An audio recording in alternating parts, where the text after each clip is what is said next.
Assalamualaikum dan selamat sejahtera. Nama saya Nur Insyirah Idina binti Muhammad Nurfizan dari unit PAKK 3. Hari ini kumpulan kami akan membentangkan tugasan dari subjek GPMK 1012 yang berjudul Analisis Artikel daripada aspek keutuhan wacana, sumber rujukan dan kejelasan yang terdapat dalam penulisan. Dan pembentangan ini akan dibentangkan oleh saya sendiri, Nur Insyirah Idina binti Muhammad Nurfizan, bersama rakan-rakan saya, Nur Hanifah Rahayu binti Zaharuddin dan Nuranisha Akilah binti Nazri. Tajuk artikel yang kami pilih ialah penggunaan iPad untuk meningkatkan pembelajaran dan penglibatan murid dalam bilik darjah. Beralih kepada tajuk kita yang pertama, iaitu keutuhan wacana. Keutuhan wacana ini adalah sesuatu yang penting. Secara umumnya, keutuhan wacana ini adalah sesuatu yang penting untuk menentukan sesuatu satuan itu sebagai wacana ataupun tidak. Dan wacana yang baik dikenali sebagai keutuhan wacana. Wujudnya keutuhan wacana ni kita boleh kenal pasti bila wujudnya susunan yang teratur dan berurutan dalam sesuatu wacana. Dan kepentingan untuk keutuhan wacana ni adalah untuk untuk penulisan yang baiklah dan gramatis dan sebagainya. Seterusnya, keutuhan wacana terbahagi kepada 4, iaitu keutuhan semantik, kedua, keutuhan leksikal, ketiga, keutuhan fonologi, dan keempat, keutuhan gramatikal. Bagi keutuhan semantik, jika kita dapat lihat di sini ada 2, iaitu hubungan semantik umum dan hubungan semantik interaktif. Bagi hubungan semantik umum, ia merujuk kepada penggunaan bentuk-bentuk pernyataan yang memperlihatkan hubungan dalam bentuk berikut. Dalam bentuk berikut iaitu dipecahkan kepada 8, iaitu hubungan yang berkaitan sebab dan akibat, hubungan pasangan, hubungan tempoh masa, hubungan kebenaran kesahihan, hubungan ikatan, hubungan prafrasa dan hubungan penekanan dan hubungan suasana perlakuan. Seterusnya, bagi hubungan semantik interaktif pula, hubungan semantik interaktif ni banyak kita lihat dalam yang berfungsi dalam wacana lisan. Ia bertujuan bagi menimbulkan respon atau tindak balas daripada pendengar. Jadi, kebiasaannya kita akan jumpa hubungan semantik interaktif ni dalam lisan, iaitu dialog, respon dan sebagainya. Bagi hubungan semantik umum, contoh ayat yang saya dapat kaji daripada artikel ni ialah hubungan yang berkaitan dengan sebab dan tujuan. Contoh ayat yang saya dapat kaji, penggunaan iPad membolehkan murid untuk berkongsi kandungan digital dan dalam bentuk video, imej, suara dan teks dengan mudah. Itu saya kaji sebagai yang berkaitan dengan sebab dan tujuannya. Penggunaan pelbagai aplikasi menarik menyebabkan penggunaan iPad boleh meningkatkan minat murid dan mendorong kepada pengalaman pembelajaran yang baru. Seterusnya, hubungan tempoh masa. Contoh ayat yang saya dapat kaji ialah semua murid telah diminta untuk mengisi soal selidik pada akhir bulan Ogos berkaitan persepsi mereka terhadap kesan penggunaan iPad terhadap pembelajaran dan penglibatan di dalam bilik darjah sewaktu menggunakan iPad. Macam mana saya dapat kesan yang ayat ini adalah berkaitan dengan hubungan tempoh masa ialah kita fokuskan kepada ayat pada akhir bulan Ogos. Seterusnya, hubungan kebenaran kesahihan. Contoh ayat, pembelajaran hanya akan berlaku apabila murid terlibat secara aktif dalam pembelajaran manakala teknologi berfungsi untuk menambah baik pembelajaran murid. Kajian menunjukkan bahawa kejayaan penggunaan iPad banyak bergantung kepada kemudahan untuk mengakses kandungan pembelajaran, interaksi antara murid serta interaksi bersama guru. Kebenaran dan kesahihan yang kita dapat kaji di sini apabila ia menyatakan kajian menunjukkan bahawa. Okay. Bagi hubungan yang seterusnya iaitu hubungan ikatan. Contoh ayat, penggunaan iPad pada masa kini memberi pengaruh yang besar kepada pembelajaran dan penglibatan murid dalam bilik darjah. Jadi bagi hubungan yang seterusnya pula, hubungan penekanan. Contoh ayat, Bagi menggalakkan kolaborasi, kursus yang dirancang oleh guru menggunakan iTunes U mestilah melibatkan banyak kerja berkumpulan di mana setiap murid perlu memainkan peranan masing-masing dalam menjayakan tugas. Hal ini kita dapat kenal pasti apabila ayat ini menyatakan mestilah. Ia berunsurkan penekanan. Okey, seterusnya hubungan suasana dan perlakuan. Contoh ayat, murid perlu mengikuti kursus tersebut dengan lengkap, membuat semua aktiviti yang telah dirancang oleh guru, berkolaborasi bersama rakan-rakan dan akhir sekali menghantar tugasan secara dalam talian kepada guru. Kita beralih kepada keutuhan yang seterusnya iaitu yang kedua, keutuhan leksikal. Hubungan daripada keutuhan leksikal ni dapat dilihat dari aspek wujudnya pertalian antara perkataan dalam sesuatu wacana, penggunaan kosakata yang serasi dan sesuai, dan terdapat beberapa cara untuk memperoleh hubungan leksikal ini iaitu dari aspek pengulangan, sinonim, antonim, hiponim, kolokasi, unsur bersambut dan pembuka dan penutup wacana. Bagi aspek pengulangan, contoh ayat yang dapat saya analisa daripada artikel kami ialah justeru, persepsi murid terhadap penggunaan iPad adalah penting untuk dikaji bagi memastikan tahap penerimaan murid terhadap penggunaan teknologi tersebut. Hal ini kerana persepsi merupakan sumber asas kepada ilmu pengetahuan dan pengkaji telah menggunakan persepsi sebagai sumber maklumat penyelidikan. Saya dapat kenal pasti ayat ini di bawah aspek pengulangan apabila ia mengulang kata persepsi sebanyak 3 kali. Seterusnya, sinonim. Contoh ayat, kajian ini mempunyai limitasi. Ia dijalankan ke atas bilangan murid yang terhad, iaitu murid tingkatan 1 yang belajar sains menggunakan iPad. Sinonim ini apabila ayat pertama dan ayat kedua itu adalah memberi maksud yang sama, iaitu kajian ini mempunyai limitasi. Dan bagi ayat kedua pula, ia menyatakan bahawa ia dijalankan ke atas bilangan murid yang terhad. Jadi limitasi dan terhad adalah perkataan yang sama maksud. Bagi aspek hiponim, contoh ayat, penggunaan iPad menjadi pilihan disebabkan kelebihannya antaranya mempunyai skrin besar, skrin boleh sentuh, senang dibawa dan dapat dimanfaatkan oleh guru untuk pengajaran dan pembelajaran. Hal ini dapat dikenal pasti apabila ia menyatakan ciri-ciri iPad yang menjadi pilihan, iaitu mempunyai skrin besar, skrin boleh sentuh, senang dibawa dan sebagainya. Bagi yang seterusnya iaitu kolokasi, contoh ayat, murid juga percaya bahawa penggunaan iPad meningkatkan kolaborasi semasa proses pembelajaran. Hal ini menunjukkan bahawa murid mempunyai persepsi yang sangat positif terhadap penggunaan iPad dalam pembelajaran bilik darjah. Bagi keutuhan yang ketiga iaitu keutuhan fonologi. Keutuhan fonologi ni dapat dilihat apabila hubungan melalui hentian atau kesenyapan suara, intonasi, tinggi rendah tekanan suara dan nada suara.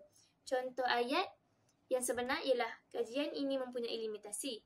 Tetapi apabila kita lihat dari aspek keutuhan fonologi, ayat ini boleh kedengaran seperti ayat tanya apabila kita meninggi rendahkan tekanan suara dan nada suara kita, iaitu ayat contohnya kajian ini mempunyai limitasi, dan ayat yang difonologikan kajian ini mempunyai limitasi menjadi ayat tanya. Seterusnya keutuhan gramatikal iaitu keutuhan yang terakhir. Dari keutuhan gramatikal dapat dilihat berdasarkan binaan tata bahasa. Terdapat 3 faktor yang mempengaruhi pertautan tata bahasa iaitu kata rujukan, kedua peleburan atau pelenyapan dan penggantian, yang ketiga kata penghubung. Bagi artikel ini saya dapat mengkaji hanya 2 iaitu kata rujukan dan kata penghubung. Dan bagi contoh yang dapat saya tunjukkan di sini ialah kata rujukan ini disamakan dengan kata ganti nama dalam bahasa Melayu. Contoh ayat, peranan guru perlu berubah kepada pembangunan keupayaan murid untuk bertanggungjawab terhadap pembelajaran mereka sendiri. Perkataan peranan guru diganti kepada perkataan murid diganti kepada mereka sebagai kata ganti nama sendiri. Kata ganti nama diri. Bagi kata penghubung pula, contoh ayat, guru adalah tulang belakang bagi merealisasikan aspirasi dan agenda yang telah dirancang oleh pihak KPM. Oleh itu, guru terutamanya guru sains dan matematik telah diberikan latihan bagi membolehkan pengajaran dan pembelajaran sains disokong dengan penggunaan ICT. Kata penghubung ini kita dapat lihat apabila adanya penggunaan oleh itu dalam ayat contoh ini. Dan selain itu, contoh-contoh penggunaan kata hubung yang lain iaitu seperti dan sebagainya. Assalamualaikum. Nama saya Nurhani Farhayu binti Zaharuddin. Nombor matrik P22141470.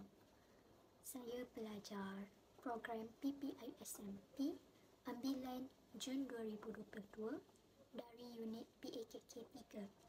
Saya akan menerangkan tentang sumber rujukan daripada artikel yang kami pilih. Ini merupakan senarai rujukan daripada artikel yang telah kami pilih. Sumber rujukan dijadikan sebagai bahan sokongan atau penghujahan supaya setiap pandangan yang dikemukakan dalam penulisan akademik kukuh. Bahan-bahan yang dirujuk perlu disenaraikan pada bahagian akhir penulisan akademik supaya tidak berlaku pertuduhan plagiat. Terdapat beberapa gaya penyenaraian sumber rujukan yang boleh digunakan. American Psychological Association APA, Modern Language Association MLA, Chicago Citation Style CCS, Turabian Citation Style. Gaya penulisan sumber rujukan mestilah secara piawai dan tekal. Jangan bercampur aduk gaya penulisan sumber rujukan. Saya akan terangkan tentang sistem rujukan American Psychological Association APA 7 Edition. APA 7 Edition dibangunkan oleh para sarjana dalam Persatuan Psikologi Amerika. APA sesuai bagi penulisan akademik dalam bidang psikologi, tetapi banyak digunakan juga dalam penulisan akademik dan laporan penyelidikan pendidikan. APA 7 Edition diterbitkan pada Oktober 2019 setelah dikemaskini. Contoh sumber rujukan ialah buku, terbitan berkala, artikel daripada jurnal, majalah atau akhbar. Contoh terbitan berkala ialah jurnal, majalah, buletin, tabloid, surat khabar, warta, laporan tahunan. Tabloid itu surat khabar yang diterbitkan secara mingguan dalam saiz yang lebih kecil daripada yang biasa. Warta pula berita atau khabar. Seterusnya, bahan daripada organisasi, badan berkanun, swasta, kerajaan. Di samping itu, sumber atau bahan elektronik. Contohnya, e-book, e-magazine, web page, bahan audiovisual. Contoh bahan audiovisual tu macam video yang ditonton daripada aplikasi YouTube. Akhir sekali, proceeding, kertas seminar atau conference, tesis. Ini ialah sumber rujukan yang terdapat dalam artikel dan saya bahagikan dalam kategori. Ini kategori artikel jurnal. Maklumat yang perlu ada dalam penulisan rujukan tu perlu ada nama penulis, tahun, tajuk artikel, nama jurnal, jilid atau volume, keluaran atau isu, muka surat artikel. Nama jurnal dan jilid, volume dicondongkan. Dinasihatkan untuk mencari artikel daripada jurnal yang memberikan maklumat yang lengkap. Ini contoh daripada sumber rujukan sumber rujukan artikel yang kami pilih. Bagi contoh satu, agak kurang lengkap kerana maklumat jilid, volume tidak lengkap kerana keluaran isu tidak dinyatakan. Yang kedua ni, contoh yang sangat lengkap serta dia ada maklumat Digital Object Identifier DOI dan pautan DOI juga diletakkan. Seterusnya, bahan dalam talian. Cara tulis mesti ada nama pengarang, tarikh penerbitan, judul artikel dicondongkan, nama laman web, pautan. Perlu pastikan nama pengarang dan tarikh penerbitan laman web adalah jelas. Jika tidak digalakkan untuk digunakan sebagai rujukan ilmiah. Contoh dari artikel yang kami pilih agak kurang lengkap kerana tarikh penerbitan tidak dinyatakan. Perlu nyatakan tarikh, bukan sekadar tahun. Kemudian tak perlu nyatakan retrieve from atau dipetik daripada, sebab retrieve from ni perlu dinyatakan bila guna APA edisi ke-6. Sekarang kita guna edisi ke-7, tak perlu nyatakan retrieve from dah. Kemudian kekurangan dia sebab dia tak nyatakan nama laman web. Jadi ni pembetulan yang saya lakukan. Carson T, Fivers A, Simon S dan Colin S, 2013 Disember 9. The iPad in Education Users, Benefits and Challenges, Tab 5. Kemudian link pautan. Seterusnya, bahan daripada organisasi, badan berkanun, swasta, kerajaan. Cara tulis dia mesti ada nama kumpulan organisasi, tahun, tajuk dicontohkan, nama syarikat penerbitan, pautan. Tajuk macam biasa perlu dicontohkan. Kemudian tidak perlu menggunakan huruf besar bagi huruf pertama setiap kataan. Perlu guna untuk huruf pertama pada awal ayat atau nama khas. Ini contoh daripada bahagian sumber rujukan dalam artikel yang kami pilih. Agak kurang lengkap kerana nama syarikat penerbitan tidak dinyatakan. Jadi ni pembetulan yang saya buat. Kementerian Pendidikan Malaysia 2013, Pelan Pembangunan Pendidikan Malaysia 2013-2025, Kementerian Pendidikan Malaysia. Saya tulis Kementerian Pendidikan Malaysia kerana pada buku tersebut ada dinyatakan diterbitkan oleh Kementerian Pendidikan Malaysia. Kemudian link pautan. Seterusnya, persidangan yang diterbitkan dalam talian. Cara tulis dia mesti ada nama editor proceeding, kemudian ED, kemudian tahun penerbitan, jodoh persidangan, tempat persidangan. Jodoh persidangan dengan tempat persidangan perlu dicondongkan, kemudian tempat penerbitan dan pautan. Contoh daripada sumber rujukan, bahagian sumber rujukan dalam artikel agak kurang lengkap juga kerana EDS tidak ditulis, tempat penerbitan tidak dinyatakan, pautan tidak disertakan. Jadi ini pembetulan yang saya telah lakukan.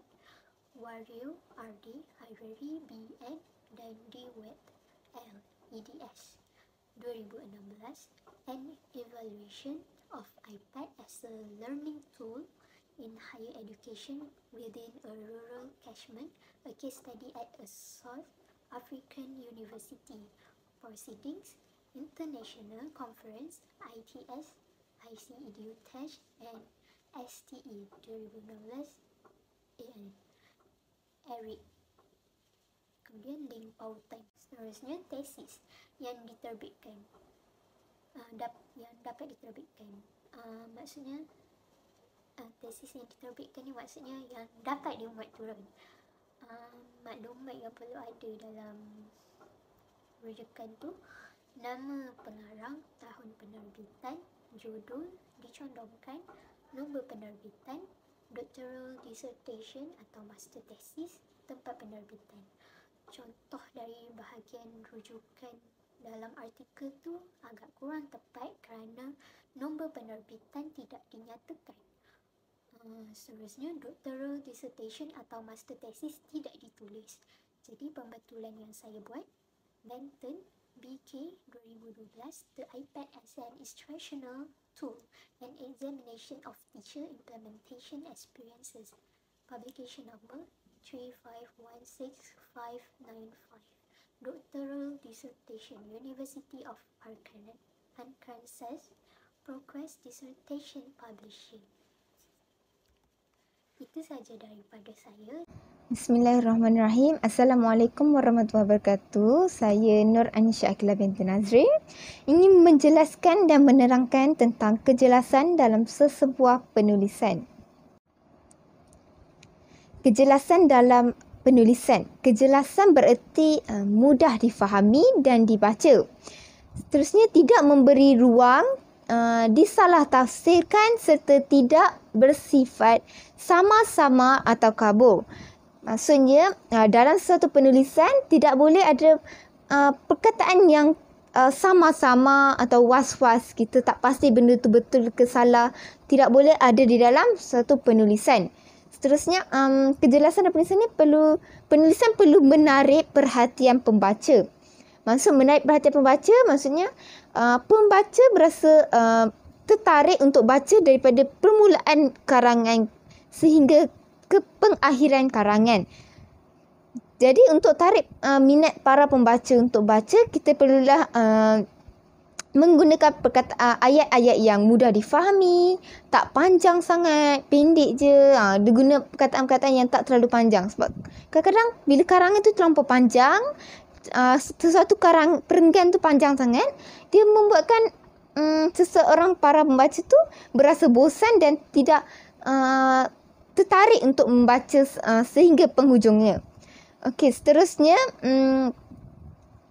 kata-kata yang digunakan perlulah pendek, ringkas dan jitu. Walaupun kata tu pendek, ringkas tetapi dia jitu, padat. Maksudnya membawa maksud. Ringkas tu bukan dia terlampau ringkas. Maksud ringkas tu adalah dia punya ayat tu, satu ayat tu tak terlalu panjang sampai ambil sampai 3-4 baris baru kita titik habis satu ayat tu. Tidak. Sebab jika sesuatu ayat tu terlampau panjang, dia boleh membelit-belitkan apa yang ingin disampaikan. Dia menyebabkan pembaca tidak faham apa yang ingin disampaikan dan hilang tumpuan serta fokus untuk membaca sesuatu penulisan tersebut.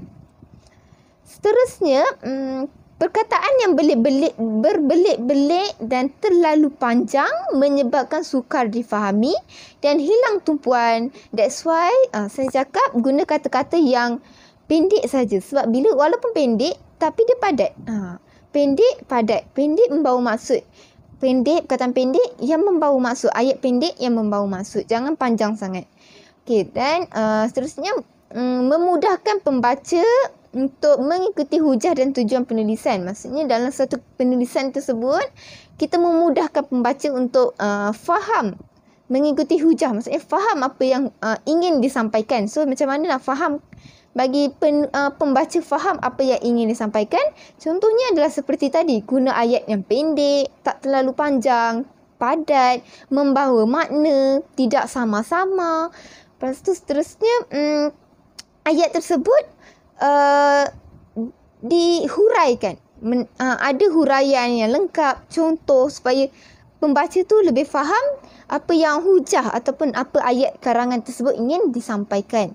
Okey, dan seterusnya ayat yang pendek boleh membantu penggunaan ayat yang pendek boleh membantu kesinambungan, koheren. Sementara ayat yang panjang membantu kohesi, kekuatan tarikan di dalam penulisan. Maksudnya ayat yang pendek untuk mengikuti ayat yang pendek boleh membantu kesinambungan. Maksudnya ayat yang pendek tu korang boleh, kalau walaupun ayat tu pendek, korang boleh sambung dengan ayat seterusnya. Dia memudahkan untuk korang sambung ayat. Lebih baik korang tulis ayat pendek-pendek, lepas tu banyak. Walaupun dia pendek, walaupun korang tulis dalam satu ayat tu 5 perkataan je pun, tapi walaupun pendek 5 perkataan je, tak banyak sampai 20-15 perkataan tu, tapi still boleh korang sambung dengan ayat seterusnya, sambung. Maksudnya dalam satu perenggan tu ada banyak ayat. Dia bukan 4 je, mungkin ada korang ada 5 ayat, 6 ayat yang pendek-pendek. Maksudnya saya suka makan nasi. Saya makan nasi bersama ayam. Ayam goreng saya beli di kedai. Macam gitu. So, untuk ayat yang panjang pula membantu kohesi, iaitu kekuatan tarikan di dalam penulisan. So, kekuatan tu maksudnya ayat panjang tu kita boleh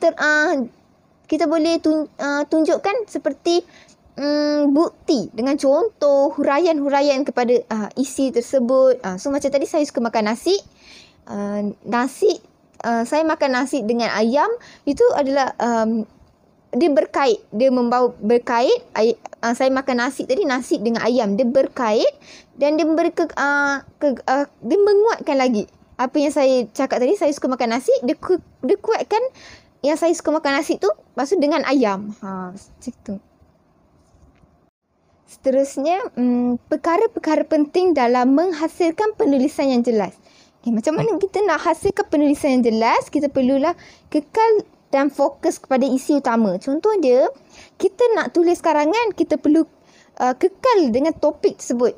Kekal dengan isi tersebut. Jangan lari topik. Jangan lari pada isi yang kita nak terangkan. Yang kedua, memaklumkan perkara yang ingin disampaikan. Contohnya, selalunya dalam karangan, kita akan letak dekat bahagian ayat yang last di bahagian pendahuluan. Contohnya, terdapat pelbagai kesan-kesan gejala ponteng sekolah.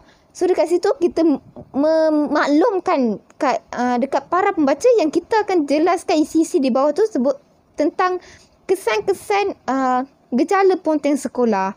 Dan yang ketiga, jadikan penulisan menarik. Cara nak jadikan penulisan menarik, macam saya telah terangkan tadi, ada menggunakan ayat yang ringkas, mudah faham, membawa makna tidak sama-sama, ada huraian yang lengkap. Okey, dan last, yang nombor 4, mempunyai sasaran dan tujuan yang betul dan tepat. Maksudnya kita ada sasaran, kita nak sampaikan ni, apa yang kita nak sampaikan, kita ada sasaran, kita ada tujuan kita nak sampaikan. Maksudnya penulisan tu akan jadi lebih makna lah kalau kita ada sasaran dan tujuan yang betul dan tepat. Seterusnya, nombor 5, yang kelima, menyemak ejaan. Setelah selesai membuat penulisan, sesebuah penulisan, kita perlulah menyemak semula. Baca semula karangan tersebut, takut kita ada tersilap ejaan atau penggunaan kata yang tidak sesuai. Okay, yang keenam, elakkan penggunaan kata negatif secara berulang. Contoh kata negatif tu adalah seperti macam tidak mendapat didikan. Elakkan menggunakan, contoh tadi kan kesan gejala ponteng sekolah, murid-murid tidak mendapat didikan yang cukup daripada ibu bapa. Elakkan penggunaan tidak mendapat didikan. Itu adalah contoh kata negatif. Jadi nak elakkan tu kita boleh gantikan dengan perkataan pelajar-pelajar, murid-murid kurang mendapat didikan daripada ibu bapa. Kita guna perkataan kurang tu, gantikan tidak tu pada kurang. Jangan guna tidak. Tidak atau bukan tu contohnya boleh menyebabkan ayat tu jadi negatif. Okey, yang ketujuh, elakkan penggunaan akronim dan singkatan. Jangan terlalu guna banyak sangat perkataan akronim, singkatan dalam penulisan. Kalau nak tulis akronim, tulis dulu ayat panjang, dalam kurungan kita tulis singkatan dia. Tulis apa singkatan tersebut? Contohnya, teknologi maklumat dan komunikasi. Dalam kurungan tulis ICT, singkatan dia. Alright. Yang ke 8, elakkan bahasa selangor. Bahasa selangor tu bahasa yang budak-budak zaman kini selalu guna. Bahasa-bahasa pau. Pau bukan pau tu. Pau macam kau ni kenapa suka pau dek aku? Macam itu. Pau, perkataan pau. Macam itu. Lepas tu perkataan-perkataan yang macam orang budak-budak selalu guna adalah perkataan sailang, pokai, apa benda tu. Yang perkataan selangor ni senang cakap perkataan yang tidak membawa maksud di dalam kamus. Seterusnya saya akan menerangkan kejelasan dalam penulisan. Pertama, penggunaan kata akronim dan kata singkatan. Penggunaan kata akronim dengan singkatan ni, kalau kita nak guna boleh, tetapi sebelum menulis kataan akronim atau singkatan, kita perlulah menulis nama penuh, ayat perkataan penuh terlebih dahulu. Kemudian diikuti dengan kurungan dan perkataan singkatan di dalam kurungan tersebut. Kata singkatan standard boleh digunakan dalam penulisan. Contoh kata singkatan standard yang orang sekarang sedia maklum, yang sekarang dah tahu. Contohnya macam KPM. Contoh yang saya dapat bagi dalam artikel yang saya jumpa adalah contoh Pelan Pembangunan Pendidikan Malaysia, PPPM. Kedua, Teknologi Maklumat dan Komunikasi, ICT. Ketiga, Kementerian Pendidikan Malaysia, KPM. Dan yang keempat, Statistical Package for Social Science, SPS. Terus kedua, konsep koheren. Konsep koheren ni kesepaduan antara satu bahagian dengan bahagian lainnya sehingga ayat-ayat memiliki kesatuan makna yang utuh. Idea-idea yang dihuraikan dengan jelas dan dalam urutan logik serta disokong oleh bukti dan contoh. So maksudnya dekat sini apa yang boleh saya terangkan, konsep koheren ni dia ayat pertama berkait dengan ayat kedua. Untuk kita kuatkan lagi kekuatan makna ayat tersebut, untuk kita kuatkan lagi apa yang kita nak sampaikan. So dia berkait, kesatuan ayat pertama dengan kedua berkait, ada kaitan. Contoh je yang saya jumpa, guru memainkan peranan penting dalam proses pedagogi yang mengintegrasikan penggunaan iPad. Oleh itu, guru perlu terbuka untuk menerima dan mengaplikasikan pengetahuan berkaitan penggunaan iPad dalam pengajaran dan pembelajaran. So, dekat ayat pertama tadi, guru memainkan peranan penting dalam proses pedagogi, dan ayat kedua, guru perlu terbuka untuk menerima dan mengaplikasi pengetahuan berkaitan penggunaan iPad. So, ayat pertama dengan kedua tu dia berkait sebenarnya. Dia ada kaitan. So, dekat situ kita panggil sebagai koheren. Yang ketiga, konsep kohesif. Konsep kohesif ialah hubungan antara bahagian dalam teks dengan menggunakan penanda wacana atau kata hubung yang sesuai. Konsep kohesif pada dasarnya merujuk kepada hubungan bentuk, iaitu unsur-unsur wacana yang digunakan untuk menyusun sesuatu wacana memiliki kesepaduan secara padu dan utuh. Maksudnya, dalam satu ayat panjang tu, dalam satu ayat ada kata hubung atau penanda wacana yang untuk kita kuatkan yang poin depan tadi. Contoh dia yang saya jumpa, selain itu, kajian menunjukkan bahawa murid menganggap iPad sebagai alat pembelajaran yang efektif serta memberi impak positif kepada penglibatan murid dalam pembelajaran. So, dekat sini ada kata hubung serta. So, selepas ayat serta tu, dengan ayat yang depan serta tu adalah dia berkait sebenarnya. So, dengan konsep kohesif ni senang cakap, dalam satu ayat ada kata hubung atau penanda wacana yang kita guna untuk kita terangkan, kita kaitkan dua ayat tu, gabungkan. Yang keempat, penulisan yang jelas. Menggunakan ayat-ayat yang mudah difahami dan jelas, tidak terlalu pendek tetapi tepat dan padat. Mempunyai isi, huraian dan contoh yang lengkap. Contoh yang saya ambil daripada artikel, banyak institusi pendidikan pada masa kini menggunakan iPad sebagai satu usaha untuk meningkatkan pembelajaran murid. Penggunaan iPad banyak bergantung kepada sambungan internet bagi membolehkan murid untuk menggunakan iPad bagi mencari bahan di internet, menggunakan media sosial dan menggunakan aplikasi pembelajaran. Guru memainkan peranan penting dalam proses pedagogi yang mengintegrasikan penggunaan iPad. Oleh itu, guru perlu terbuka untuk menerima dan mengaplikasikan pengetahuan berkaitan penggunaan iPad dalam pengajaran dan pembelajaran. So dekat sini, ayat yang saya highlightkan dengan warna biru itu merupakan isi. Dan yang saya highlightkan dengan warna oranye itu merupakan huraian dan contoh untuk isi tersebut. Untuk saya terangkan isi tersebut supaya jadi lebih jelas. Akhir sekali, yang kelima, penulisan secara objektif. Menyampaikan kebenaran dengan objektif, penulisan tidak mengandungi unsur-unsur emotif atau emosi yang boleh menyentuh perasaan dan seterusnya. Idea yang dikemukakan disokong dengan bukti yang kukuh dan tepat. Maksudnya, untuk poin ini saya nak terangkan, dia mesti ada bukti. Secara objektif, kita ada bukti dan penerangan yang tepat.